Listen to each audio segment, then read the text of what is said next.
Okay, so I want to talk about why is Japa in the way? Is it really the way? I don't know.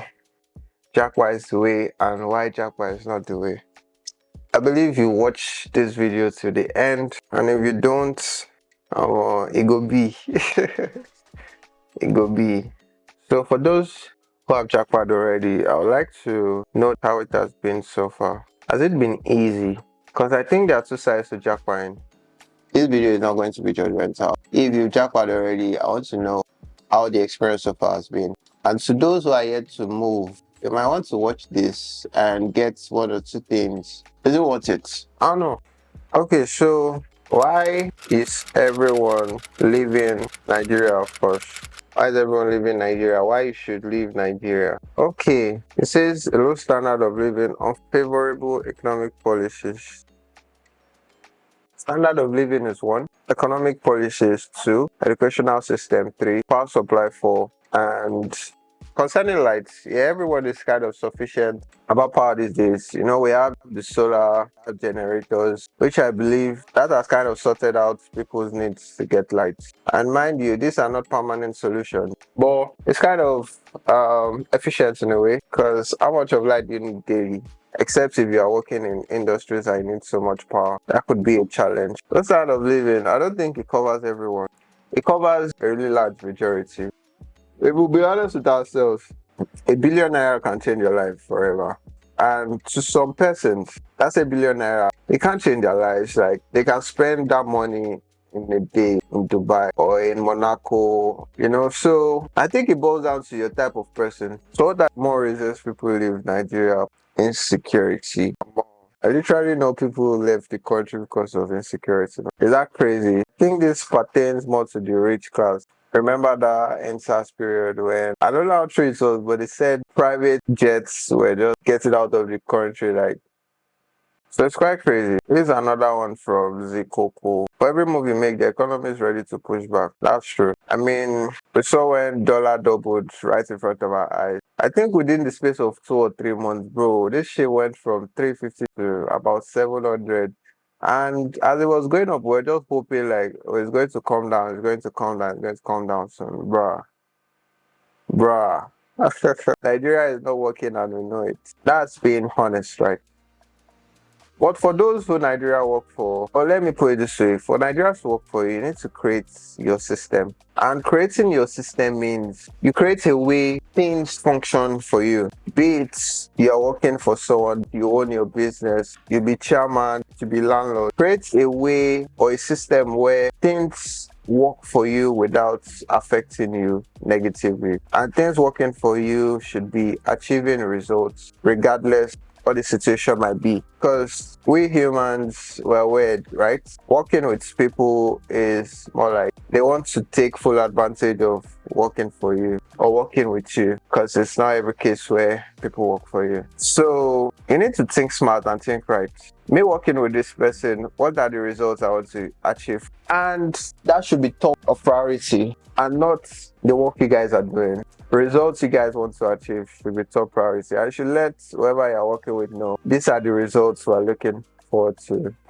You should see things the way I see things. If we're not yielding such results, then something is wrong somewhere, you know. So even if whoever wants to take advantage of you, they know you know what you're doing, right? I don't think everyone who travels abroad gets what they expect at the end of the day, you know. It works for some, it doesn't work for some. So I think it's all about you. You need to see things for yourself. You really know what you want. And my kids deserving to have options. So I think this is valid. An environment for growth. At least I'll be paid the equivalent of hours at work. Yeah, I like that. But what's really in this abroad that people are running to? I'd like us to look at things from what Nigeria offers compared to what abroad offers. And it's more like see things from the Nigerian point of view. Don't totally just assume that nothing works well in this country. I know most things are kind of crazy. Okay, what's good about staying in Nigeria? One thing I would say is good about staying in Nigeria is the fact that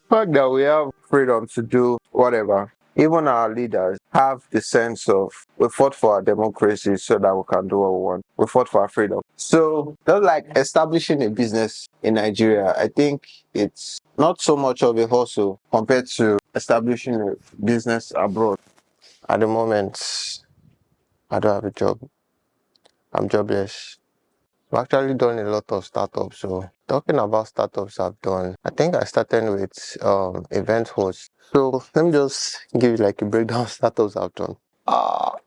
If you permit me to, I was here.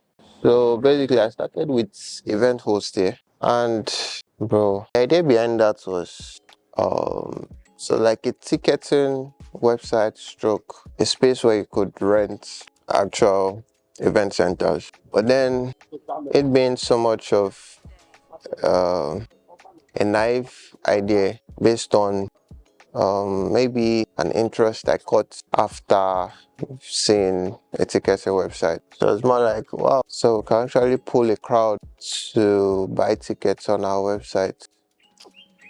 But then thinking about it, man, the logistics and all of that, reality, the idea was a spark, but I think you need to know people to actually make your idea work. I believe YouTube is a space where you may not need to know people to do whatever, you just need people to see that side of your creativity. For real. And the second startup I did was Hustle in Lagos. Yeah, Hustle in Lagos. And so it was more of a brand. I think that was then I was so much interested in vlogs. But okay, let me say this way. The idea was basically showcasing Lagos, like the reality of Lagos, the hustle in Lagos. And from the name, I think I kind of gave it some sort of vibe, like something I should keep grinding on, But then I really didn't have a plan.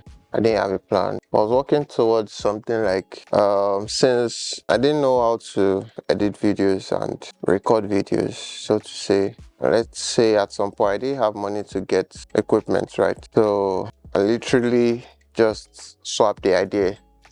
I was like, okay, also Lagos would be like a website to maybe put out my portfolio or something. Because then I was, I'd say, a mid-level web programmer. So yeah, till at some point my guy was like, bro, what is really also Lagos? And I was like, oh my man. Then I was overthinking things. That's for the second startup. I think the third startup was, what was the third startup? Oya.ng. Yeah, Oya.ng. So Oya.ng was just going to work like OLX. It quite started well. Along the way, the expectations were not met. I think that's what really fucks startups up. There's an expectation you put out to get to, and if these expectations are not met, trust me, man, not easy. So the freedom we have is really a gem. It's not something we can pay for, Nigeria offers you a lot of plan B. If things don't work out how you expect, you can easily switch up and do things differently. So let me know in the comment below, what are your thoughts about running away? And I'm also at this phase whereby I'm like, I'm not crazy about leaving, but if I found the opportunity to leave, would I leave? Yeah, because I'm Nigerian, bro. We don't miss opportunities.